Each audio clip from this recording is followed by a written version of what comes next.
Assalamualaikum warahmatullahi wabarakatuh. Perkenalkan, kami dari kelompok 6 ingin mempresentasikan hasil dari PowerPoint kami yang berjudul Fungsi Pengawasan DPRD terhadap tindak lanjut hasil pemeriksaan BPK pada mata kuliah Sistem Pengawasan dan Pengendalian Pemerintahan dengan dosen pengampu Bapak Reka Aji Pratama. Konsep DPRD, BPK dan pemerintah daerah. Menurut Budiarjo, tahun 2018, Badan Legislatif atau Legislation mencerminkan salah satu fungsi badan, yaitu legislatif atau yang membuat undang-undang. 1. Legislation adalah peran atau fungsi legislasi. 2. Representation. 3. Administratif oversight. Sedangkan menurut Rahman tahun 2007, di antara fungsi badan legislatif yang paling penting adalah A. Menentukan polisi atau kebijakan yang membuat undang-undang. B. Mengontrol badan eksekutif dalam arti menjaga supaya semua tindakan yang telah ditetapkan telah sesuai dengan undang-undang. Dalam rangka pelaksanaan fungsi kontrolnya, badan legislatif berkewajiban untuk mengawasi aktivitas badan eksekutif supaya sesuai dengan kebijaksanaan yang telah ditetapkannya. Pengawasan dilakukan dengan melalui kontrol yang khusus dengan menggunakan hak-haknya yang meliputi 1. Hak bertanya. Anggota badan legislatif berhak untuk mengajukan pertanyaan kepada pemerintah mengenai sesuatu hal. 2. Hak interpelasi. Hak ini adalah hak untuk meminta keterangan kepada pemerintah mengenai kebijaksanaannya di suatu bidang, misalnya di bidang politik, ekonomi, sosial budaya, dan HANKAM. 3. Hak angket. Hak angket adalah hak anggota badan legislatif untuk mengadakan penyelidikan. 4. Mosi tidak percaya. Umumnya dianggap hak mosi pada umumnya merupakan kontrol yang paling ampuh. Badan Pemeriksa Keuangan menurut Undang-Undang Republik Indonesia Nomor 15 Tahun 2006 tentang Pemeriksaan Keuangan yang selanjutnya disingkat BPK adalah lembaga negara yang bertugas untuk memeriksa pengelolaan dan tanggung jawab keuangan negara sebagaimana dimaksud dalam Undang-Undang Dasar Negara Republik Indonesia tahun 1945. BPK mempunyai 9 orang anggota yang keanggotaannya diresmikan dengan keputusan Presiden. Susunan BPK terdiri atas seorang ketua merangkap anggota, seorang wakil ketua merangkap anggota, dan 7 orang anggota. Keputusan Presiden diterbitkan paling lambat 30 hari sejak anggota BPK terpilih diajukan oleh DPR. Anggota BPK memegang jabatan selama 5 tahun dan sesudahnya dapat dipilih kembali untuk 1 kali masa jabatan. BPK memberitahukan kepada DPR dengan tembusan kepada Presiden tentang akan berakhirnya masa jabatan anggota BPK paling lambat 6 bulan sebelum berakhirnya masa jabatan anggota tersebut. Dalam melaksanakan tugasnya, BPK berwenang 1. Menentukan objek pemeriksaan, merencanakan dan melaksanakan pemeriksaan, menentukan waktu dan metode pemeriksaan, serta menyusun dan menyajikan laporan pemeriksaan. 2. Meminta keterangan dan atau dokumen yang wajib diberikan oleh setiap orang, unit organisasi pemerintah pusat, pemerintah daerah, lembaga negara lainnya, Bank Indonesia, badan usaha milik negara, badan layanan umum, badan usaha milik daerah, dan lembaga atau badan lain yang mengelola keuangan negara. 3. Melakukan pemeriksaan di tempat penyimpanan uang dan barang milik negara, di tempat pelaksanaan kegiatan, pembukuan dan tata usaha keuangan negara, serta pemeriksaan terhadap perhitungan, surat-surat, bukti-bukti, rekening koran, pertanggungjawaban, dan daftar yang lainnya yang berkaitan dengan pengelolaan keuangan negara. 4. Menentukan jenis dokumen, data, serta informasi mengenai pengelolaan dan tanggung jawab keuangan negara yang wajib disampaikan kepada BPK. 5. menetapkan standar pemeriksaan keuangan negara setelah konsultasi dengan pemerintah pusat atau pemerintah daerah yang wajib digunakan dalam pemeriksaan pengelolaan dan tanggung jawab keuangan negara. 6. Menetapkan kode etik pemeriksaan pengelolaan dan tanggung jawab keuangan negara. 7. Menggunakan tenaga ahli dan atau tenaga pemeriksaan di luar BPK yang bekerja untuk dan atas nama BPK. 8. Membina jabatan fungsional pemeriksa. 9. Memberi pertimbangan atas standar akuntansi pemerintahan. Dan terakhir 10. Memberi pertimbangan atas rancangan sistem pengendalian internal pemerintah pusat atau pemerintah daerah sebelum ditetapkan oleh pemerintah pusat atau pemerintah daerah. Hasil pemantauan sebagaimana dimaksud di atas diberitahukan secara tertulis kepada DPR, DPD, dan DPRD sesuai dengan kewenangannya. BPK juga dapat memberikan pendapat kepada DPR, DPD, DPRD, pemerintah pusat atau pemerintah daerah, lembaga negara lain, Bank Indonesia, bank usaha milik negara, badan layanan umum, badan usaha milik daerah, yayasan, dan lembaga atau badan lain yang diperlukan karena sifat pekerjaannya. B. Pertimbangan atas penyelesaian kerugian negara atau daerah yang ditetapkan oleh pemerintah pusat atau pemerintah daerah, dan atau C. Keterangan ahli dalam proses peradilan mengenai kerugian untuk dapat dipilih sebagai anggota BPK. Calon harus memenuhi syarat sebagai berikut. A. Warga negara Indonesia. B. Beriman dan bertakwa kepada Tuhan Yang Maha Esa. C. Berdomisili di Indonesia.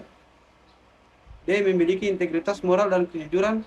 E. Setia terhadap Negara Kesatuan Republik Indonesia yang berdasarkan Pancasila dan Undang-Undang Dasar Negara Republik Indonesia tahun 1945. F. Berpendidikan paling rendah S1 atau yang setara. G. Tidak pernah dijatuhi pidana penjara berdasarkan putusan pengadilan yang telah mempunyai kekuatan hukum. Tetap kadang melakukan tindak pidana yang diterancam dengan hukuman 5 tahun penjara atau lebih. Sehat jasmani dan rohani. Di paling rendah berusia 35 tahun.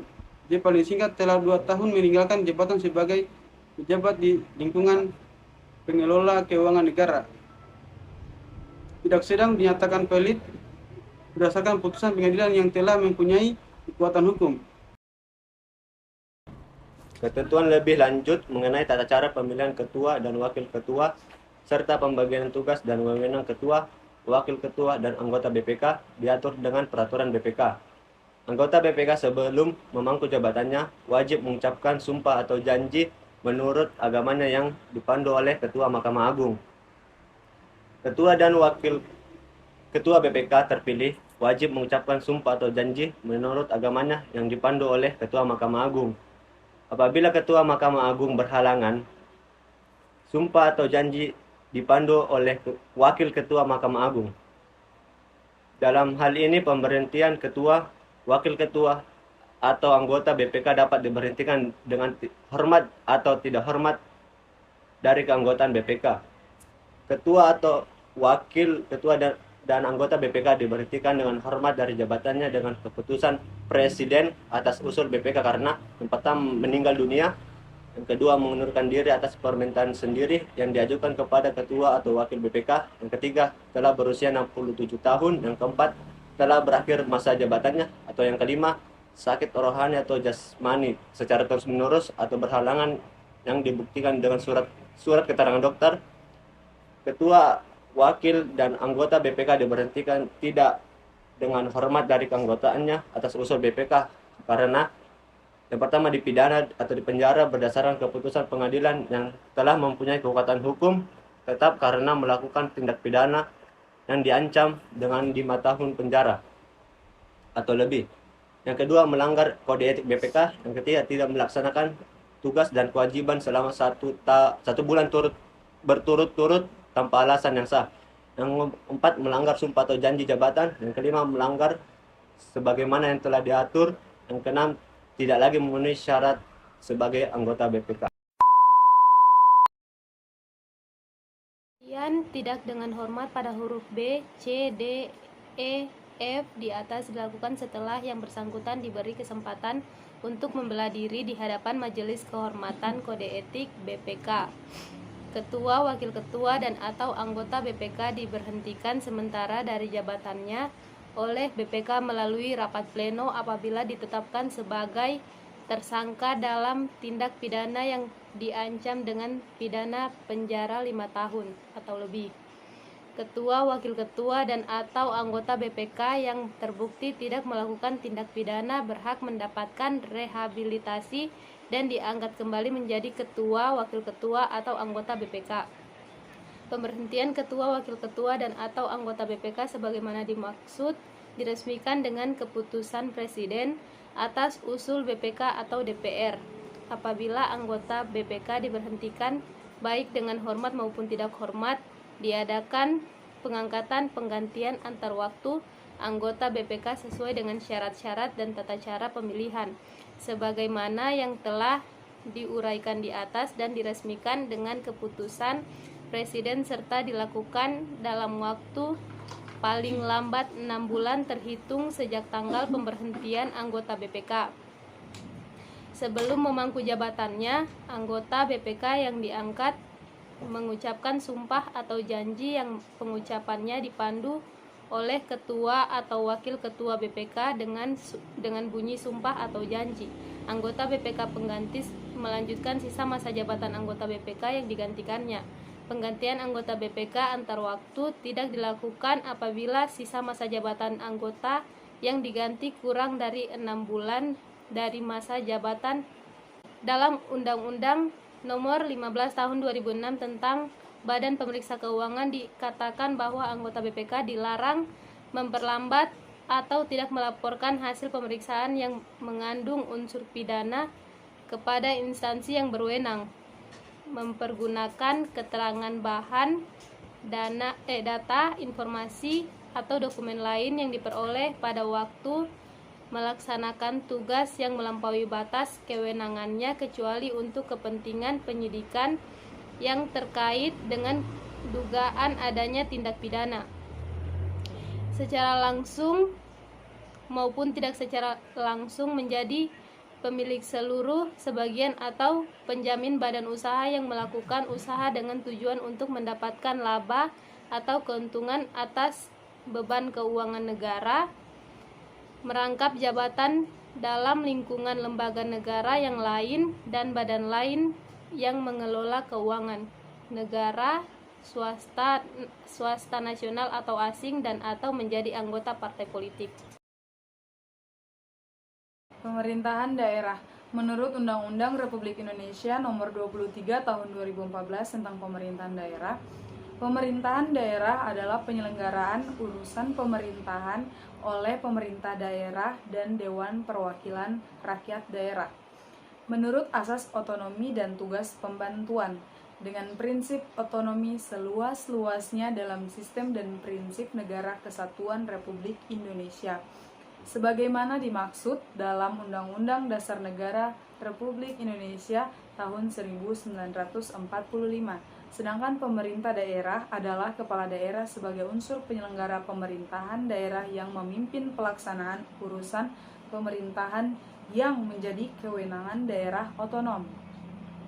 Dalam menyelenggarakan pemerintahan daerah, berpedoman pada asas penyelenggaraan pemerintahan negara yang terdiri atas 1. Kepastian hukum, 2. Tertib penyelenggara negara, 3. Kepentingan umum, 4. Keterbukaan, dan 5. Proporsionalitas, 6. Profesionalitas, dan 7. Akuntabilitas, serta 8. Efisiensi, 9. Efektivitas, dan 10. Keadilan.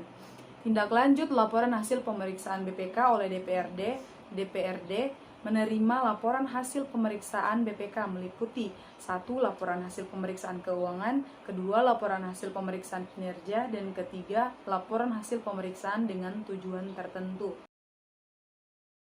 DPRD meminta pemerintah daerah untuk menindaklanjuti laporan hasil pemeriksaan BPK. DPRD dapat meminta laporan pelaksanaan tindak lanjut hasil pemeriksaan BPK dari pemerintah daerah. Laporan hasil pemeriksaan BPK sebagaimana dimaksud dapat berupa: A. Opini wajar tanpa pengecualian, unqualified opinion.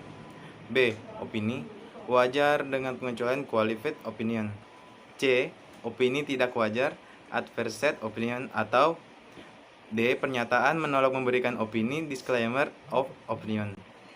Pembahasan atas laporan hasil pemeriksaan BPK dilaksanakan dengan tahap sebagai berikut. A. Pembahasan atas laporan hasil pemeriksaan BPK dilakukan oleh DPRD paling lambat 2 minggu setelah menerima laporan hasil pemeriksaan BPK. B. Pembahasan oleh DPRD diselesaikan dalam waktu paling lambat 1 minggu. C. Dalam pelaksanaan pembahasan DPRD dapat melakukan konsultasi dengan BPK. D. Pimpinan DPRD mengagendakan dalam pembahasan sidang paripurna DPRD.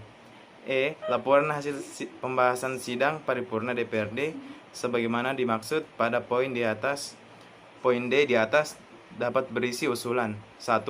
Meminta BPK untuk memberikan penjelasan kepada DPRD atas laporan hasil pemeriksaan BPK dalam hal menemukan ketidakjelasan atas aspek tertentu dan atau temuan di satuan kerja tertentu yang tertuang dalam laporan hasil pemeriksaan BPK.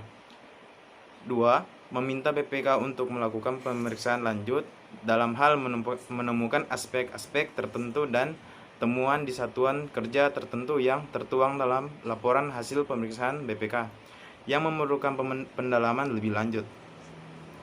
DPRD melakukan pengawasan terhadap pemerintah daerah atas pelaksanaan tindak lanjut hasil pemeriksaan BPK. Pengawasan tersebut dapat berupa A. Pengawasan terhadap tindak lanjut hasil pemeriksaan keuangan. B. Pengawasan terhadap tindak lanjut hasil pemeriksaan kinerja. Dan C. Pengawasan terhadap tindak lanjut hasil pemeriksaan dengan tujuan tertentu. Pelaksanaan pengawasan terhadap pemerintah daerah atas pelaksanaan tindak lanjut hasil pemeriksaan BPK dapat dilakukan melalui koordinasi dengan tim tindak lanjut laporan hasil pemeriksaan BPK yang dibentuk oleh pemerintah daerah. Tim tindak lanjut tersebut terdiri atas A. Wakil Gubernur, Wakil Bupati, Wakil Wali Kota selaku penanggung jawab. B. Inspektur Provinsi, Kabupaten, Kota selaku sekretaris dan para kepala satuan kerja perangkat daerah atau SKPD terkait selaku anggota. Tindak lanjut laporan hasil pemeriksaan BPK oleh pemerintah daerah.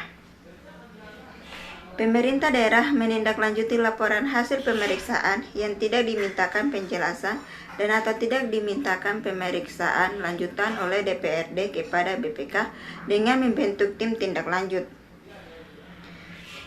Pemerintah daerah melaporkan hasil pelaksanaan tindak lanjut laporan hasil pemeriksaan BPK kepada BPK dan DPRD.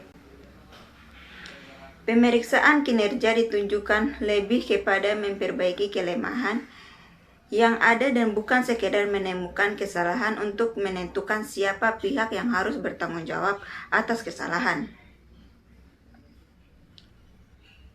Dengan demikian, pemeriksaan kinerja bermanfaat bagi pemerintah karena membantu entitas pemerintah dalam meningkatkan kualitas pengelolaan keuangan negara dan meningkatkan pelayanan pemerintah terhadap masyarakat. Berdasarkan hasil kajian log and path tersebut, terdapat setidaknya 5 faktor yang berkontribusi efektif terhadap dampak pemeriksaan kinerja, yaitu 1. Hubungan antara auditor dan audit. 2. Karakteristik hasil pemeriksaan.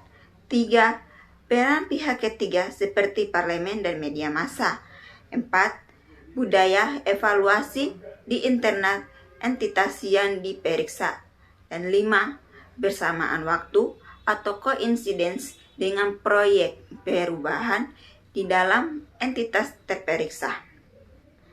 Belum banyak kajian yang dilakukan untuk melihat seberapa jauh audit kinerja yang dilakukan oleh suatu SAI memberikan manfaat bagi pihak yang audit.